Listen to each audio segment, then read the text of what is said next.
सकता हूँ, लेकिन मैं परिवार की तरफ से भगवंत मान जी से ये आस करता हूँ कि चलिए आपने एफआईआर तो दर्ज करवा दी, लेकिन उस दुष्ट की लालजीत सिंह भुल्लर की गिरफ्तारी नहीं करवाई। आप उसकी गिरफ्तारी करके आप ये साबित कीजिए कि आप पंजाब के सच्चे सिपाही हो और आप सच्चे मुख्यमंत्री हो जो पंजाब, तो फिर वो ईमानदारी आप साबित भी करके दिखा दीजिए, क्योंकि हम परिवार के मेंबर उसकी बॉडी को कल का वो हॉस्पिटल में रख कर बैठे। आप उसकी गिरफ्तारी कीजिए, हम भी उसकी अंतिम रस्में जो है वो अदा किए हैं, और लड़ाई तो लंबी है, वो तो हम लड़ेंगे ही। सो मुख्यमंत्री साहब, अपना जो आप ईमानदारी की दुहाई देते हैं साबित कीजिए, करिए गिरफ्तार उसको। और आप सबको जो बात विक्रमजीत सिंह जी मजीठिया ने आपको बता ही दी, उससे ज़्यादा मैं कुछ क्या बोल सकता हूँ। लेकिन मैं परिवार की तरफ से भगवंत मान जी से ये आस करता हूँ कि चलिए आपने एफआईआर तो दर्ज करवा दी है, लेकिन उस दुष्ट की लालजीत सिंह भुल्लर की गिरफ्तारी नहीं करवाई। आप उसकी गिरफ्तारी करके आप ये साबित कीजिए कि आप पंजाब के सच्चे सिपाही हो और आप सच्चे मुख्यमंत्री हो जो पंजाब को आपकी देन आप बोल रहे हो ना, तो फिर वो ईमानदारी आप साबित भी करके दिखा दीजिए, क्योंकि हम परिवार के मेंबर उसकी बॉडी को कल का वो हॉस्पिटल में रख कर बैठे हुए हैं। आप उसकी गिरफ्तारी कीजिए, हम भी उसकी अंतिम रस्में जो है वो अदा किए हैं, और लड़ाई तो लंबी है, वो तो हम लड़ेंगे ही, क्योंकि गगनदीप सिंह रंधावे ने जहाँ ये लड़ाई छोड़ी है उसके आगे हम लड़ेंगे। अभी तक झुकने वाले तो हम हैं नहीं। ये अगर आप शायद सोचोगे कि कोई कॉम्प्रो हो जाएगा जाके दाव, वो नहीं होगा, वो स्पष्ट है। और अगर आपने जितनी देरी करोगे, अगर आप सोचोगे कि आप हमारे ऊपर कोई प्रेशराइज करके उसका कोई पोस्टमार्टम या संस्कार के बारे में सोच रहे हो, तो वो मैं आपको पहले ही बता देता हूँ, मैं अकेला नहीं बात कर रहा हूँ, ये पूरे परिवार की तरफ से ही बात कर रहा हूँ।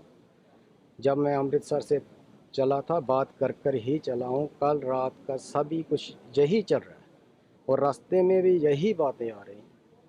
और गगनदीप सिंह रंधावा की वाइफ जो हमारे भाभी जी हैं, उन्होंने भी स्पष्ट ही कह दिया है कि उसकी गिरफ्तारी से पहले कुछ नहीं होगा।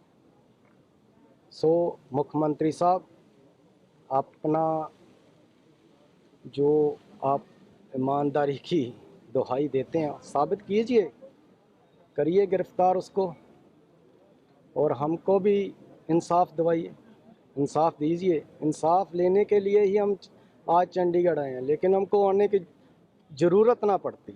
क्यों आते हम? वहाँ पर बाई को छोड़कर आया हूँ, उसकी बॉडी को छोड़कर चंडीगढ़ में आया। यार थोड़ा सा तरस खाओ। कौन से कहाँ से लेकर आए? गोरों को लेकर आने की बातें, और अफसर आत्महत्या कर रहे हैं। आपके मंत्री गुंडे बन चुके हैं। आप तो बातें करते थे विदेश के लोग आएंगे पंजाब में नौकरियां करेंगे, आप दुहाई पाते हो कि पंजाब के लोग बच्चों को बाहर मत भेजो जहाँ पर नौकरी।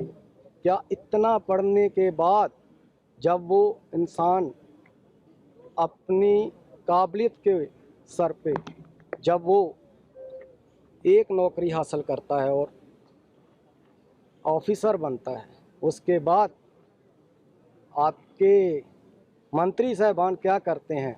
प्रेशराइज ऐसा करते हैं कि वो कितने दिन से सो ही नहीं रहा था, उसके बच्चों के ऊपर धमकियां, थर्ड तेरा बच्चा जहाँ है, तेरे बच्चे को ये कर देंगे, तेरे बच्चे, वो इतना टेंशन में आ गया था।